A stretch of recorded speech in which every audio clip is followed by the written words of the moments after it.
Today's daf is daf Kuf Zayin 107. We are getting close to the end of Bava Kamma. A couple more weeks, I guess. And we are up to, he didn't get, there's a lot to do still from Kuf Vav Amabet, which is good because it's an introduction. And he got up to, he said, which is the right place to get to if we're going to start a new thing, 16 or so lines from the bottom. 1, 2, 3, 4, 5, 6, 7, 8, 9, 10, 11, 12, 13. That doesn't make any sense. 13 lines from the bottom. Amr Rebbe Chia Bar Abba Amr Rebbe Yochanan. That makes sense for everyone? 13 lines from the bottom. I'll give a quick intro because this is obviously smack in the middle of a sugya.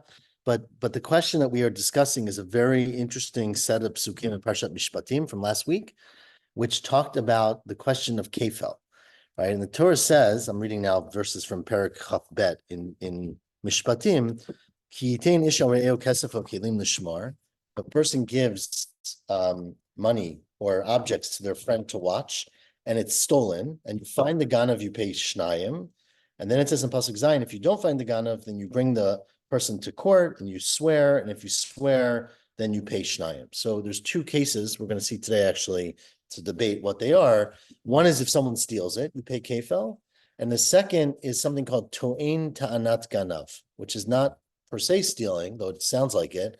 It's where someone is given an object to watch, and instead of watching it, well, they might watch it, but then they lie and they say to the owner, it was stolen, and they swear that it was stolen, and it turns out that they were lying and that they kept it for themselves. Then they are equivalent to a robber and they pay kefel. Says Rabbi Chia Bar Abba today. I'm Rabbi Chia Bar Abba, I'm Rabbi Yochanan. Again, 13 lines from the bottom. Hato'en ta'anat ganav ba'aveda.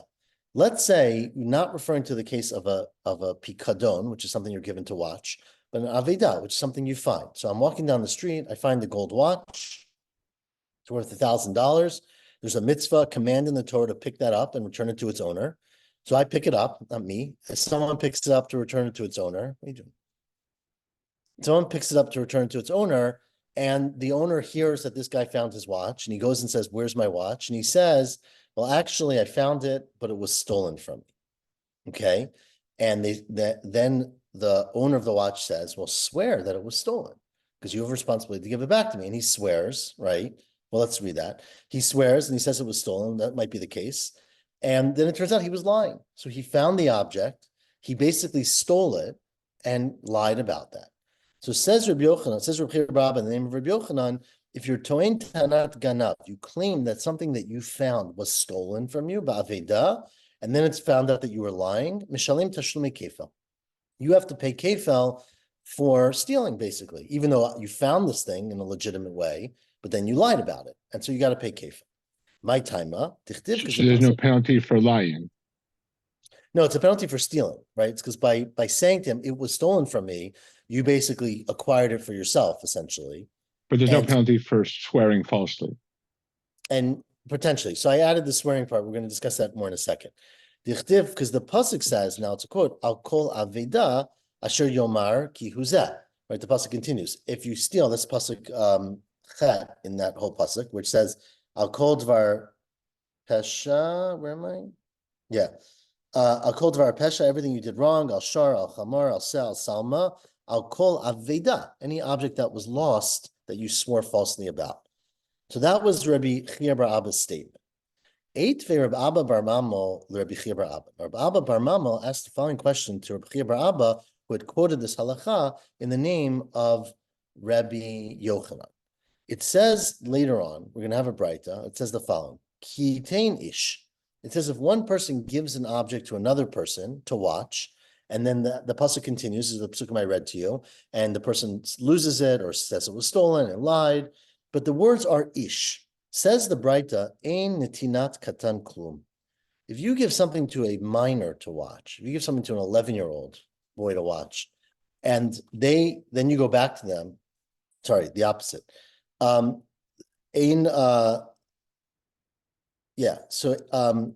ein netinat katan klum. It's not actually referring to giving it to a katan. It's a katan giving something to somebody else, right? So meaning both ways actually, but let's talk about this way. That if an 11-year-old comes to someone and says, "Can you please watch my cows for me?" And the guy says, "Sure." And then you go to him at the end of a week and say, where are my cows? And he says, oh, they were stolen. And it turns out that he's lying. He doesn't pay kefil. You have to give back the principal. You can't acquire it, but you don't have to pay kefil. So let's read the Braita. Ein etinat katan klum. Now, ainly elo shenatno kashu katan v'tavo shukashu katan. I only know it's if he gives it when he's a katan, and you go back and say, I want my cows back, and he's still a katan. What if natno kashu katan? What if he gives it when he's a katan? He's 11 years old. He comes back years later, and it's okay, I want cows back now, and he's a gadol, tavo kashu gadol, and the guy who was supposed to be watching it says, sorry, it was stolen, right? And then the katan says, okay, I want you to swear. How do you know that you don't have to swear in that case? Minayin, Talmud Lomar, because it says, ad ha'elohim yavo devar shnehem. Now, of course, devar shnehem literally means the two parties. But we're dashing devar shnehem to mean both times for the same party, meaning ad shedehei nitina utfiya shavim ke'echad, until both the giving and the claim, I want you to pay me, are at the same time. And since one of them was when he was a minor, and you don't have to swear for a minor because the pasuk says the word ish, and ish always means an adult. Therefore, you don't swear, and if you do swear falsely, you don't pay kefil on a claim of a minor. How does a minor have ownership on property? So, I mean, if there's, so it's a good question. The minor could have ownership, assuming that they are old enough to understand, and we've discussed this elsewhere. Obviously, something that assuming they didn't have a father was given to them, but you can give a gift to a kid who doesn't automatically go to their adult. They have to be old enough to protect it, meaning to have some dot that they understand what it is. But that's an 11 or 12-year-old certainly has that capacity. So a minor can own something. Again, they don't automatically own something, but they can own something. So ask the Gemara, but think about it. Think about whether a minor in this case, right, is similar to an object that was lost, right? Meaning, let's say this minor has I don't know, 3 cows, right? And he goes over to someone and says, I'm going away on a trip for a year. Can you please watch my cows for me? And the guy says, sure, I'll watch your cows for you. Okay. A year passes, the minor comes back. He's now an adult. He's now 13. And he goes to the person and says, I want you to give me back my cows, right? And the guy says, oh, they were stolen. And he's lying. He really has them in his basement. But the thing, so we said that you can't hold that person guilty for the kefil. Now you have to pay the principal, but not the kefil, because since he was not a minor, when he gave it to him, it doesn't count as a pikadon. However, says the Gemara now, the question, very good question, very interesting question. Why don't you view it like an avidat? Why don't you basically view it like an object that the minor lost? And he lost it as a minor because he gave it to someone to watch for him. But the second he turns 13, let's say, this other person has his quote unquote lost object in the house. And so when he denies that he has it and he swears, the shomer swears that it was stolen, right? That basically, it's true, he's denying something that he's supposed to watch for a minor, but he's also taking property that was basically lost by a minor and now is a major, so now an adult, and swearing that it's not there. And if you have to pay kefil for not just pikadon, but also aveda, also a lost object, why don't you view this as being kefil for a lost object? And you should be chayav. Because basically it's lost to the minor because he doesn't know where it is, right? His object that was his cow is lost to him. It's in someone else's house. The other person has a chiyuv of shmira. Remember, every person, and this is what aveda means, you have an obligation if you find something that belongs to somebody else to return to that person. So basically, he gave it as a pikadon, but now it's essentially a lost object in someone else's possession. Why doesn't that person have to protect it? And if he lies about it, why doesn't he have to pay kefil? So if the minor just asked for his lost objects instead of asking for his pikadon, he could use the potentially, right? So I think, right, I don't know exactly what the minor asked, but the point is that automatically, once he's 13, it should count. And once the shomer, who's the ostensive shomer, lied about it, he should pay kefil. If you say that you pay kefil on a lost object. But it's not really stolen, it's lost. Well, it's lost to the owner. He's lost to the owner, right? And then, because the owner goes and says, I want my cows. And the guy says to him, I don't have them. They were stolen. And I swear they're stolen. Let's say he swears if he has to. And it turns out he's lying. Adam come and say, oh, they're in his other property in Birmingham, right? So let's read that inside. Is there a point at which it becomes yush to the person who lost it? So and the other person wouldn't be stealing it, he wouldn't have to pay kefil? So it's a great segue to, yes, but that's a great segue to Bava Metzia, where we discuss Yush in great detail in second parak. But we're gonna have to wait for that. But yeah, it depends. Obviously, yes, it would be the case if there was Yush. But let's It, set it, that it, aside. it was actually a tshuva last week in the shul on I think the YCT flyer, that if you have something from the point of it being lost, as long as you have it, there can't be yeyush. Okay, well, we're gonna wait for Bava Metzia to get into the details. But as the Gemara now 7 lines from the bottom, in Ita, if it's true what B'chir Bar Abba said in the name of Rabbi Yochanan, that you pay kefel for an aveda, why isn't this case of the minor to havinami ka aveda? This should be, at least you should pay. Remember, he's an adult now, so you should have to pay him because you lied about it when he was an adult, and it's like an aveda. Amarle, so Rabbi Bar Abba answered, Hacha b'mayaskinan kigon she'achlo kashu katan. The case has to be where the man you gave it to watch, or the woman you gave it to watch, either one, actually consumed the object, killed the cow and ate it. Or, if you gave them a date to watch, whatever, they ate it. So it's not there. So it wasn't existing when he became an adult. And so therefore it's not an Aveda. Aval, as what the implication would be, I'm sorry, kishu katan. Aval, kishu gadol, but if you ate it, or if you still had it once he became a gadol, what would it be, according to this halacha of B'chira Abba, my hachanami de mishalem. So then, in fact, you would have to pay, even though it's not considered to be a shomer because he was a minor, but it's considered to be an avida. It says, if that's true, then why did the Brisa adatani netinot v'yash shavim ke'echad? Brita said you only pay kefil when you give it and he claims that you owe, and he demands payment is the same status. That's not true. It's not the time of giving that matters. It's the time that you consume the object. And if you consume the object when he was a minor, then you're putter from kefil. And if you consume the object when he's an adult, you're chayiv in kefil. Amarle says, well, you're right, that you could change the words. That's a minor change, and maybe it was misquoted. Tni, you should teach it. So that's true. It's a small point. So you change the language, and that's exactly what it means. That was the answer that Rabbi Bar Abba gave to the question. Rav Ashi says, I disagree with the whole answer because I don't think you need this. Come to this. Lo dami aveda, right? It's not similar to an aveda that is ka'at yamikoch bendat. Right? It's not similar to an Aveda, which usually comes from a person where you found something who at the time that you found it was bendat.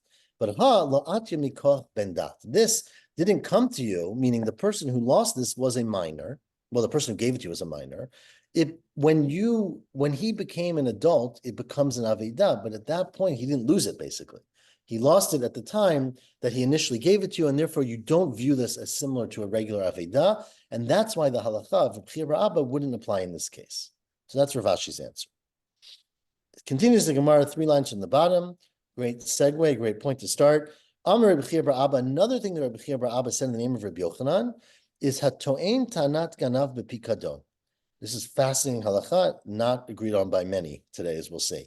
That remember that, and this again is a big Bava Metzia question, but it's everywhere. If a person lends someone $1,000 and he comes to collect and says, thank you for, well, no, the lender goes to collect, right? And he says, I lent you $1,000 last month. I'd like it back. And the guy goes to him and says, I don't know what you're talking about. I never borrowed $1,000. Or if he says to him, thank you so much for lending me $1,000. Don't you remember 2 weeks ago when I gave it back to you? I don't owe you anything. So that's called kofer b'kol. You deny the whole thing, right? And then you don't swear. Unless there's, of course, if there are witnesses or a shtar, you'd have to do something based on that. But if it's just their word. But if the man, the ostensive borrower says, thank you so much for lending me $1,000. Remember, I gave you back 500 last week. I owe you 500 and here it is, right? Then you have to swear. That's called modeh b'miktzat, right? You admitted to part of it. And that we learn from the pasuk. And the pasuk, actually, the words are, and I'm reading now from Perek Chaf Bet Pasuk Chet in Mishpatim. It says, anything that you lost, Asher Yomar Ki Hu Zeh. You said, this is it. And we understand from the word Ki Hu Zeh, meaning that the guy comes to you and says, where are my 5 cows? And you say, here are your 3 cows, right? Or where's my $1,000? Here's your $500, meaning this is it. I don't owe you what you claim I owe you. This is what I owe you, and this I'll give it back to you. right? That's where you have to swear. But if you are kofer b'kol, if you deny the existence of any debt, whether it's money, let's say, or objects, you don't swear. Okay, so that is proof. Everyone agrees to that. Okay, now says Rabbi Chia bar Abba, 3 lines on the bottom. I'm Rabbi Yochanan. If you are to'in tanat ganav b'pikadon, if you are a shomer and someone gives you $1,000 to watch, right?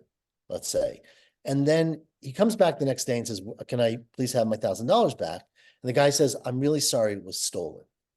Right, and it turns out that it wasn't stolen, but it's in his bank. Right, so that's called to'in tanat ganav. And the Torah says you got to swear, and if you swear falsely, you pay kefel. Says Rabbi Chia bar Abba, you're eno chayav kefel ad sheyichbor b'miktzat v'yodeh b'miktzat, unless you deny part of it and you admit to part of it. If I say to that person, let's say I'm the shomer, I lost all $1,000, it was stolen, and then it turns out he was lying, he only pays $1,000. He doesn't pay kefel.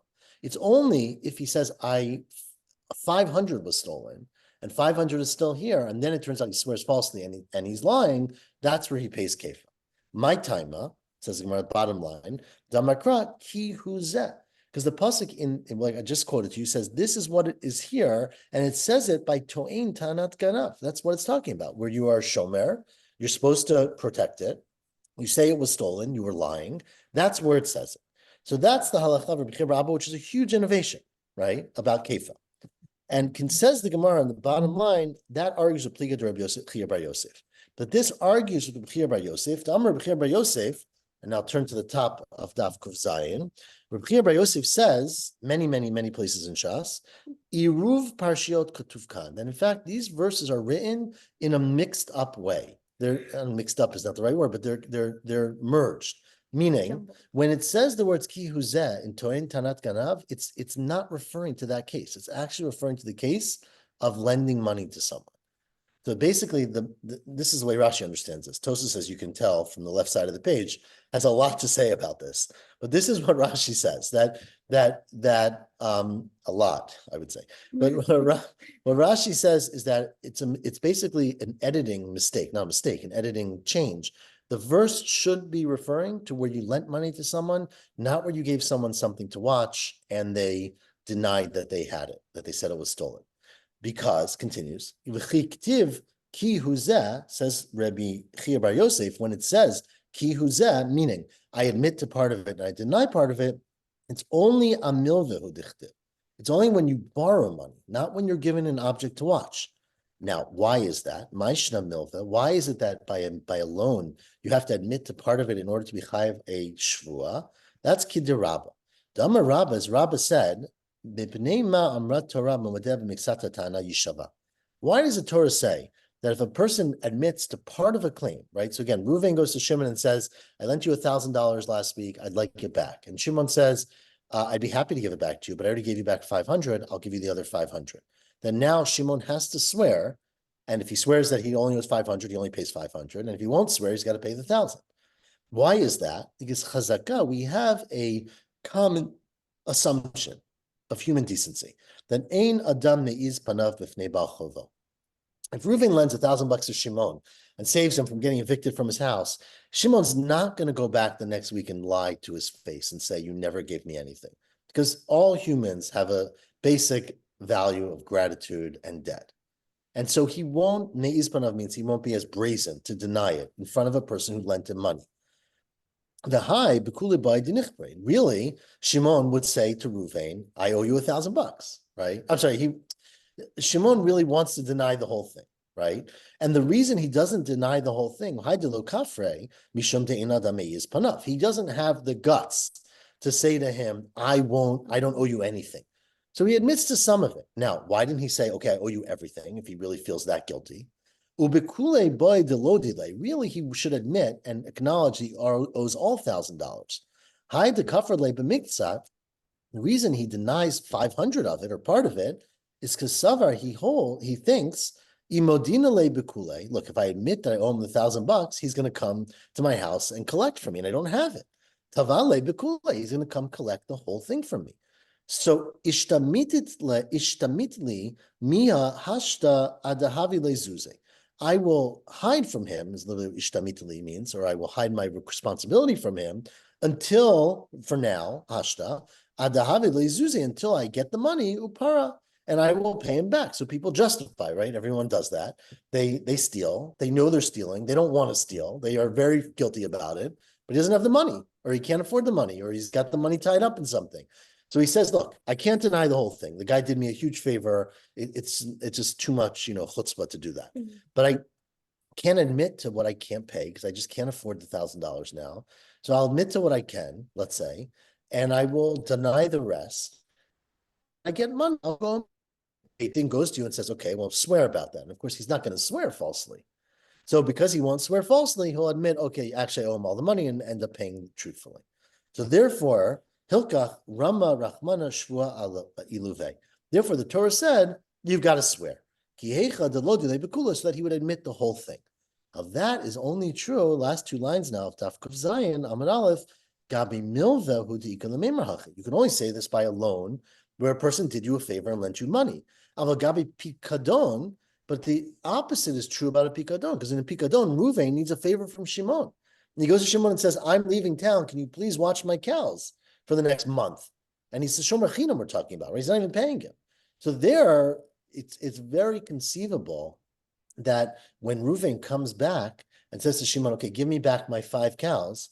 And Shimon says to him, well, I only have 3 of your cows, right? Here they are. That basically he's lying and he would otherwise lie completely. And even if he said to him, I have none of your cows, all 5 were stolen, we make Shimon make a shvua, right? Because meiz, he will be brazen about lying, assuming he's a liar, right? That's just to be clear. This guy's a liar. The question is, does he also feel guilt about it? And in this case, we think he won't.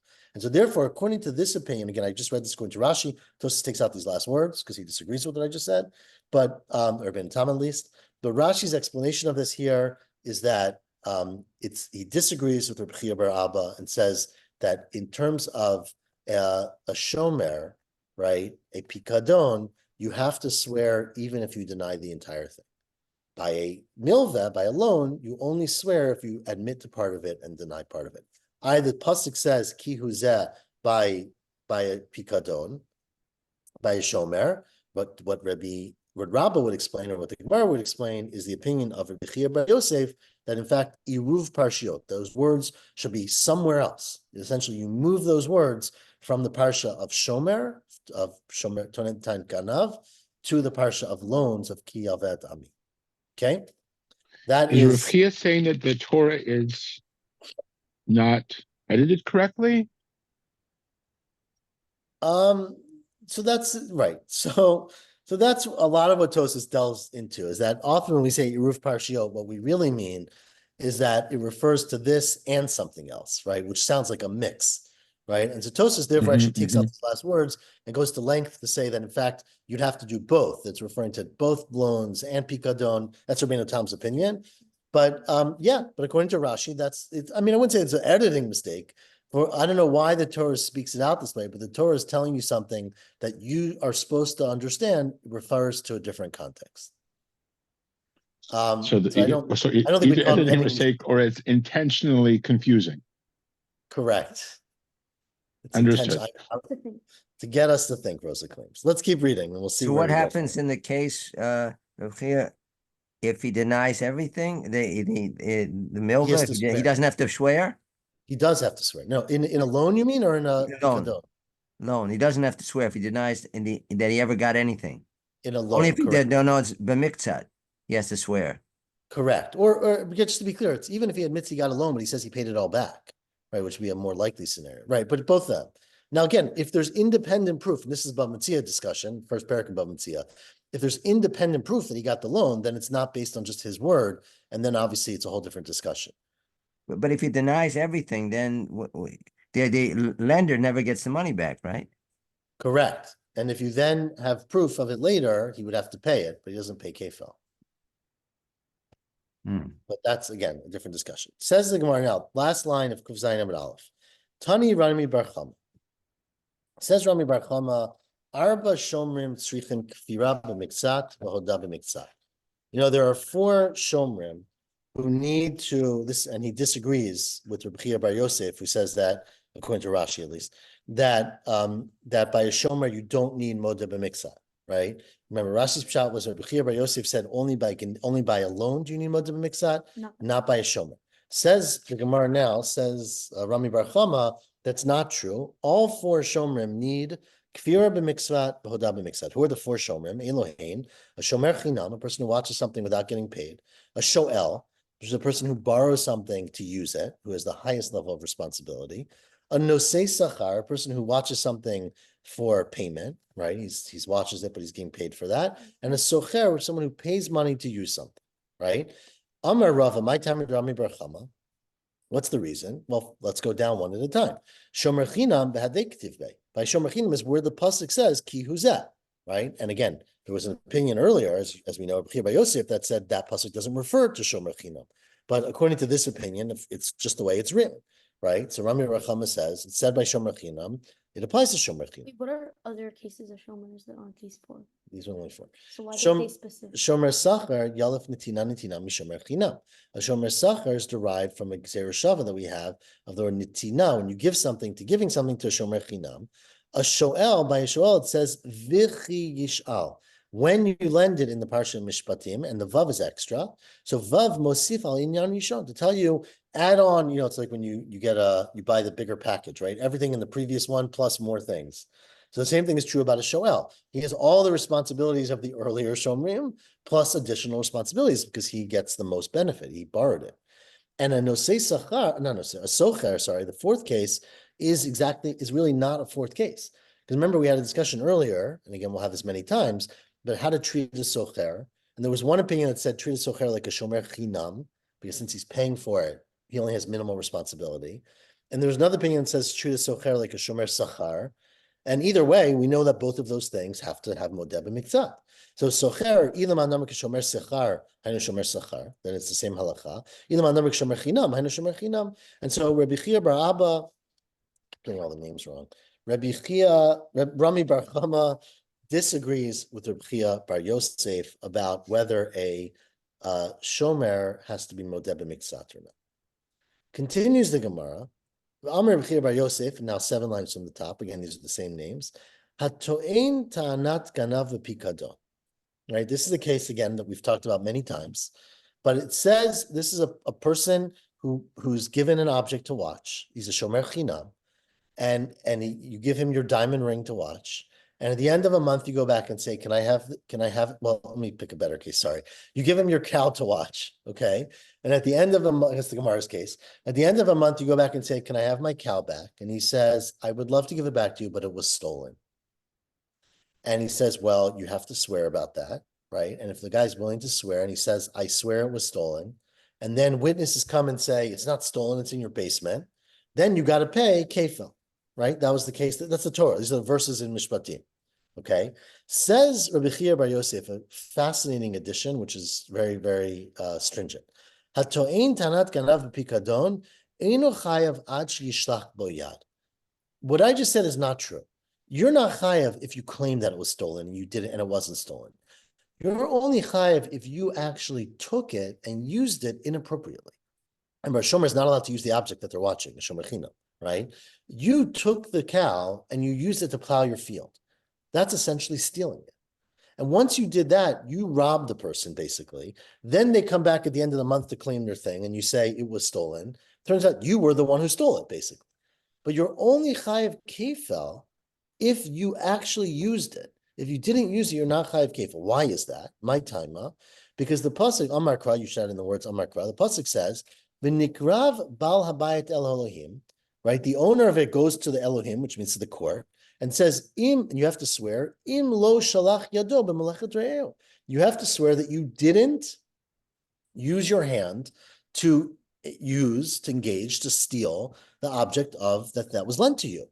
But that implication is that's what you have to swear. Michlal, it implies that I shalach bayad mechayev, that your potter, if you swear I didn't steal it, but had you stolen it, basically, you're a shomer, you used it inappropriately, you would be chayav, right? Someone gave you a car, they left their car in your garage, and you didn't have permission to use it. Only chayav for kefil if you in fact used the car, which stole it, then you swore that it was stolen and you're putter, and it turned out you were lying, then you pay kef.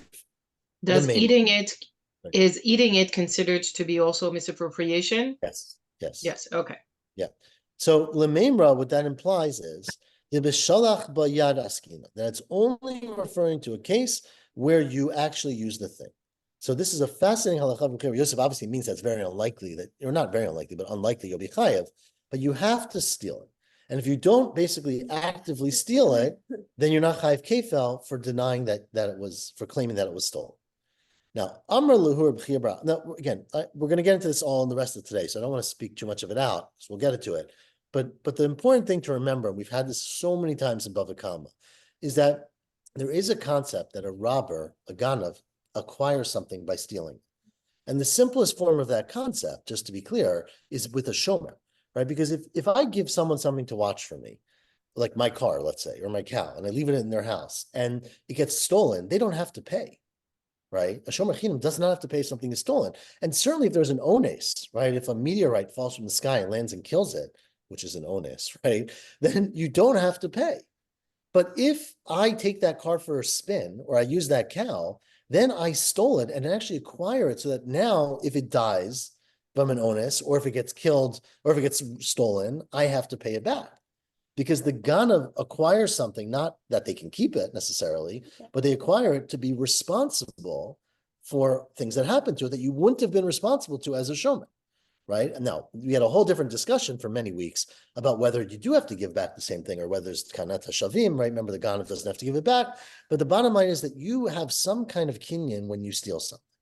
Okay, now that's very relevant. We'll see why. Says Reb Chia bar Abba. So the theft depends on, in some measure, the individual stole it. It could be stolen. If it's stolen by someone else, he's not responsible. But if he takes it, he's responsible. Correct. So theft has to be context dependent or person dependent. Correct. Well, but the third case is he took it first and then someone took it from him. He would Oh. also be responsible, right? Because once he took it, he changed his status from being a shomer chinam to basically being a gana. And adding to that status is that he acquired responsibility for the animal. Okay, says the Gemara now. Amar Reb Chia bar Abba, Hachi Amar Reb Yochanan. Reb Yochanan said, and he disagreed with this halacha, that be'omedet al avusa shanu. That I disagree with this halacha. That in order for a person who's a shomer chinam to be chayav for the cow, he has to use it. It's not true. You're chayav on the cow even if it's standing at its trough, meaning you didn't use it, right? It's just standing, and so you basically are a shomer. You have the cow. The guy comes back to collect his cow, and you say, "Sorry, I don't have your cow. It was stolen." And you swear it was stolen, and then someone comes to your house and finds the cow sitting there. You're also chayav. So even though you didn't use it and steal it, you're chayav.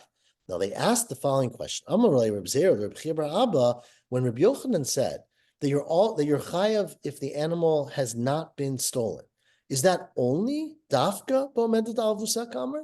Is it saying you're only chayav kefel if you didn't steal the animal, meaning you just denied, you just lied? Aval shalach ba yad kana. But if you in fact use the animal, then you acquire it as a ganav, right?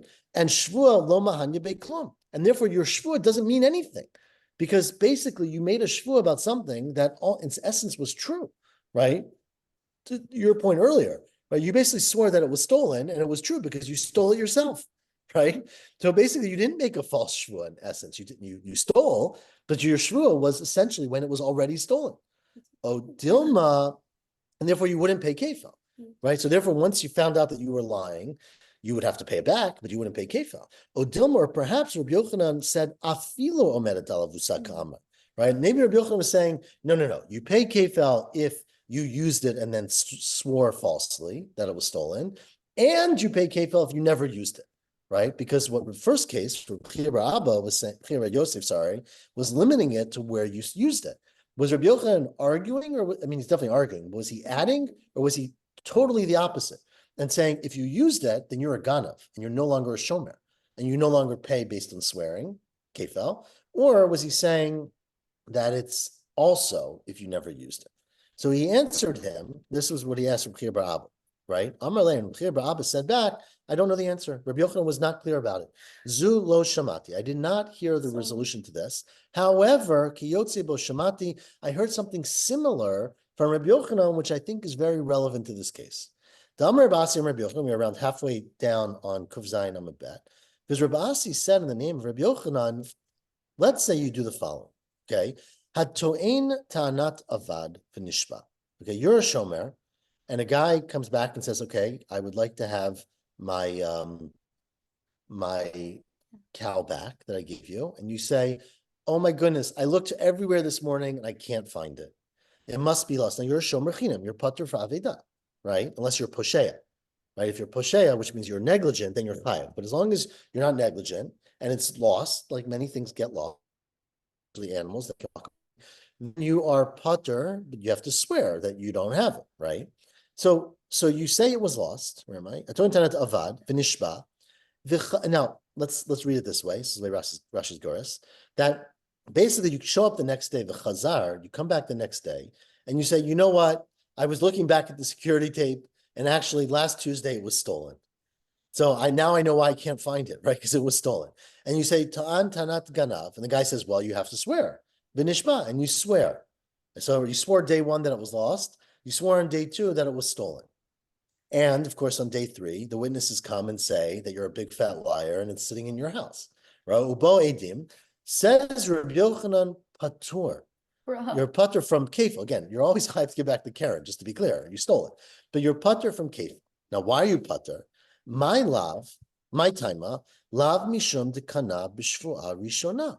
It must be because the time you made the first shvuah and you said it was stolen, it was lost, right? Once you swear that it's lost, the guy has no more claim on you. And basically, you've stolen his object. But once you've stolen his object, you're no longer a shomer chinam, right? You're now a ganav.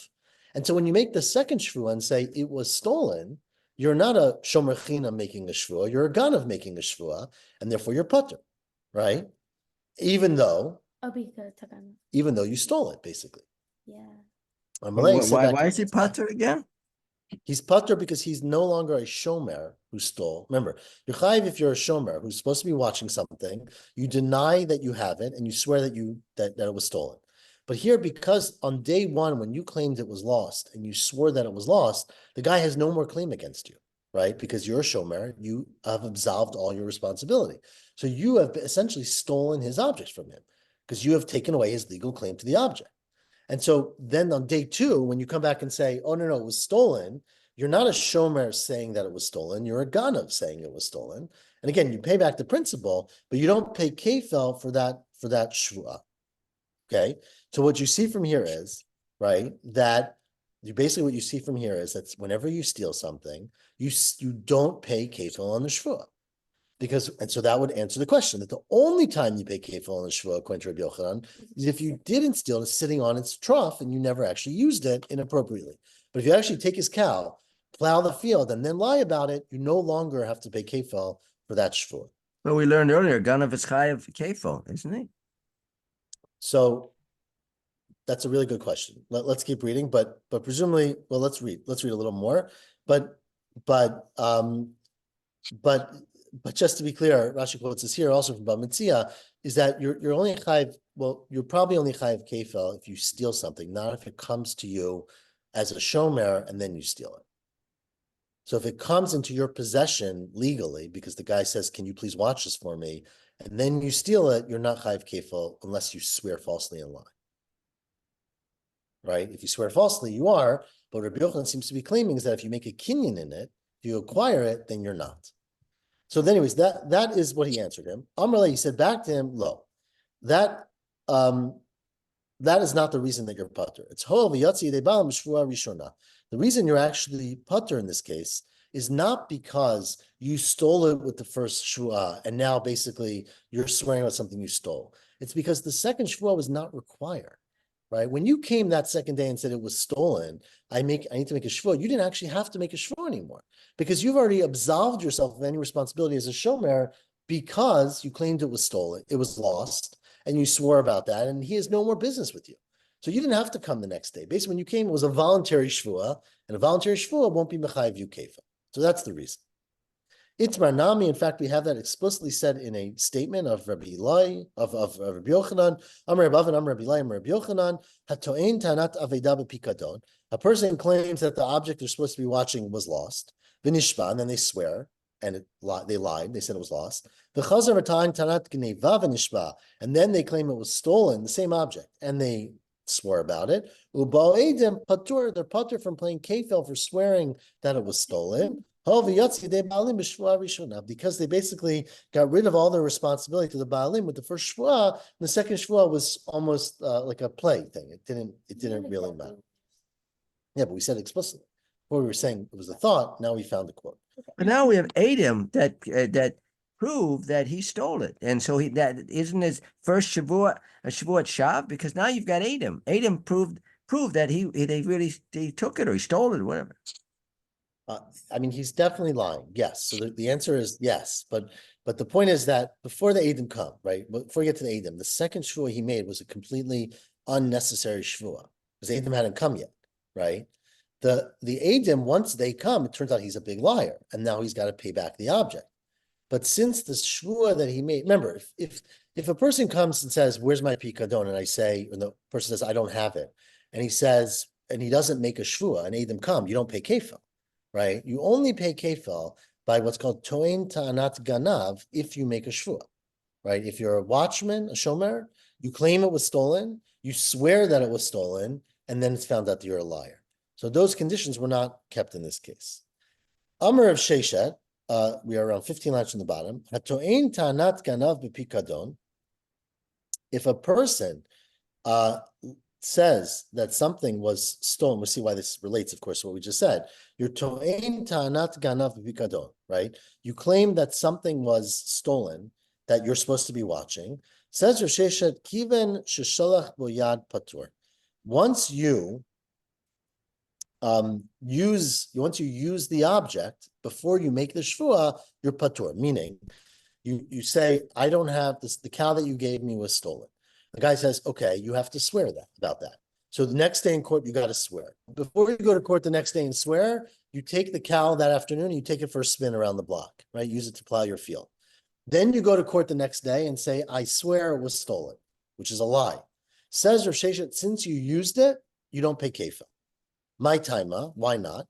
I thought we said that's the truth since you stole it. No, but you used it after the time. I don't know if you guys still have me, because my internet's not very good. But again, the case here is that you used it after you denied having it, but you hadn't used it before you denied it. Right, but then the shavua is true, because the shavua you're saying it's stolen, and you're the one that stole it because you're the one that. Right. Let's keep reading. We'll sort of get there. It says because why? Why is that? My time. The Torah says the nikrav bal habayit el halehim. Right, you go to the court and you swear im lo shalach yado that you didn't use the thing that you were supposed to have.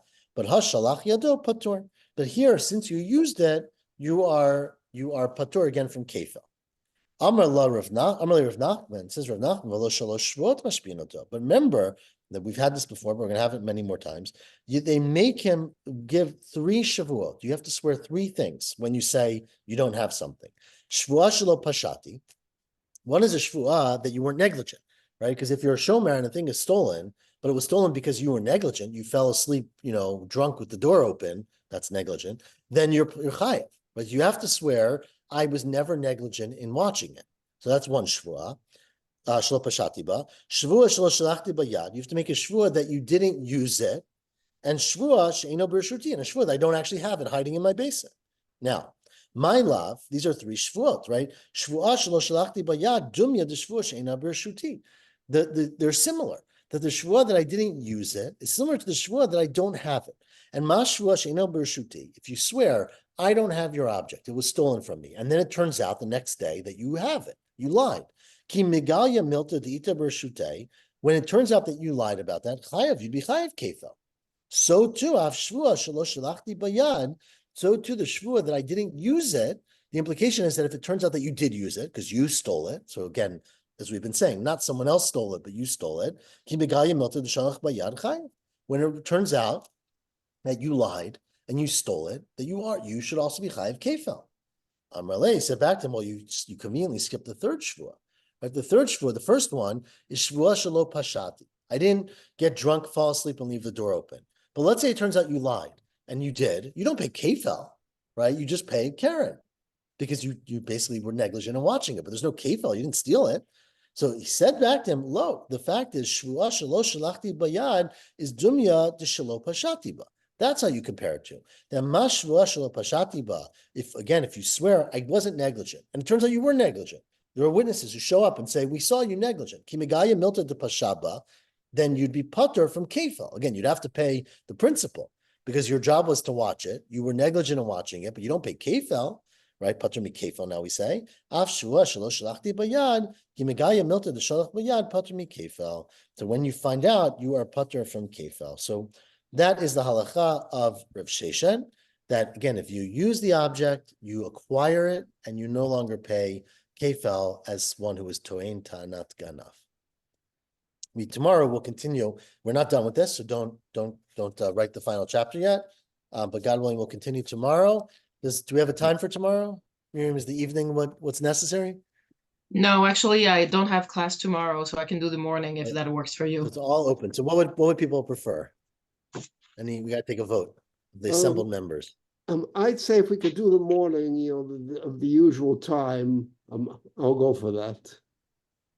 I'll take 7:45 a.m. The crowd has spoken. We'll see you all tomorrow morning, God willing. Shavua Tov. Okay, so 7:45? 7:45 a.m. Okay, great. So in the final here is Rav Sheshet. He disagrees with everybody because it seemed to be that if someone used it, he would be essentially stealing it, and then he would be chayav, because not only did he steal it, becomes a ganav, but he denied, he lied about it as well.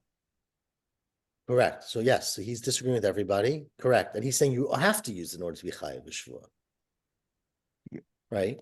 So yes, he does disagree. But let's continue tomorrow. Maybe we'll find people who agree with him. Have a good night, everyone. Shavua Tov. Shavua Thank you. Tov.